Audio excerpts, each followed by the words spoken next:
అందరికీ నమస్తే అండి. ఉమ్మడి ప్రకాశం జిల్లాలో అత్యంత కీలకమైనటువంటి నియోజకవర్గం, ఇటీవల 2024 ఎన్నికలకైతే మరీ కీలకంగా మారినటువంటి నియోజకవర్గం.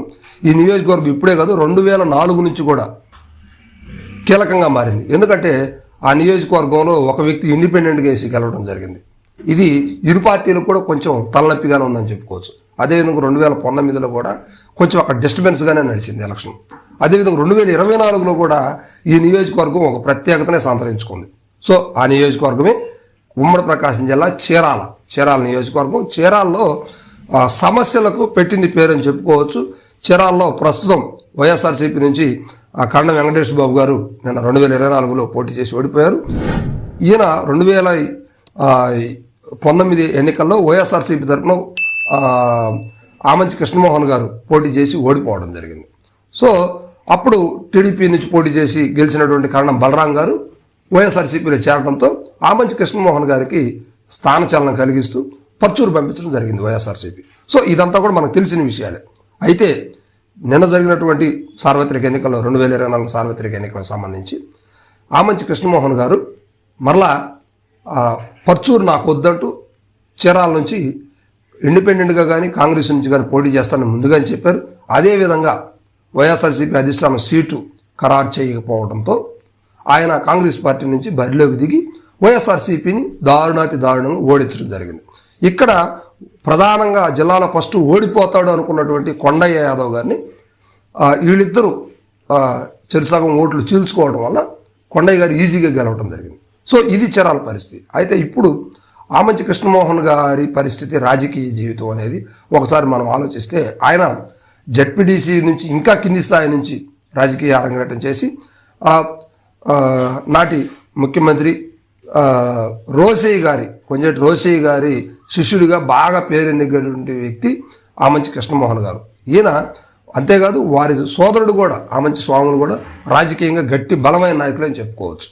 అయితే ఆమంచి కృష్ణమోహన్ గారు జెడ్పీటీసీ స్థాయి నుంచి ఎమ్మెల్యేగా కాంగ్రెస్ పార్టీలో గెలిచి 2014లో ఇండిపెండెంట్గా గెలవడం జరిగింది. సో రాష్ట్రంలో ఎక్కడ జరగనటువంటి వింత, అంటే ఈ రోజుల్లో 2014 సమయంలో ఇండిపెండెంట్ గెలిచే అవకాశాలు అయితే ఎవరికి లేవు. కానీ ఆమంచి కృష్ణమోహన్ గారు తన దమ్మేంటో, తన ధైర్యం ఏంటో, తనకున్నటువంటి ఫ్యాన్ ఫాలోయింగ్ ఏంటో 2014లో నిరూపించారు.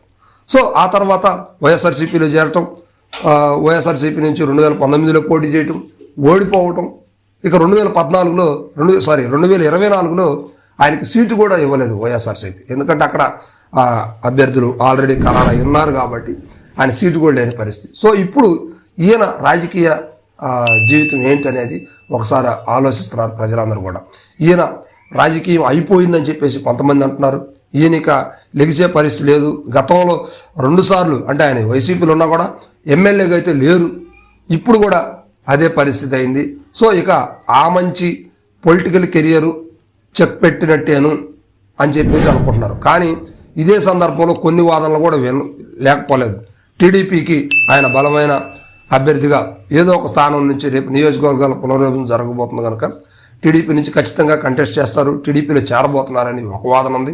అయితే కాంగ్రెస్ పార్టీ బలంగా ఉండటం వల్ల ఆ కాంగ్రెస్ పార్టీని బలోపేతం చేయడానికి జిల్లాలో కీలకమైన నేతగా మారతారని మరికొంత వాదన అయితే నడుస్తుంది.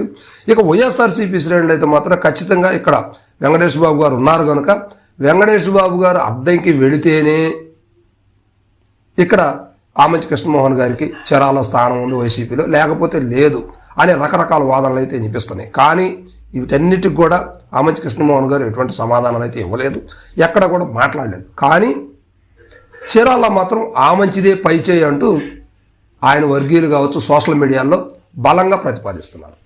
సో ఇది ఆమంచి కృష్ణమోహన్ గారి పరిస్థితి. మరి నెక్స్ట్ రాజకీయ భవిష్యత్తు ఎలా ఉండిద్ది అనేది మాత్రం కొద్ది రోజుల్లోనే ప్రకటిస్తానని ఆయన ఇటీవల కూడా చెప్పడం జరిగింది.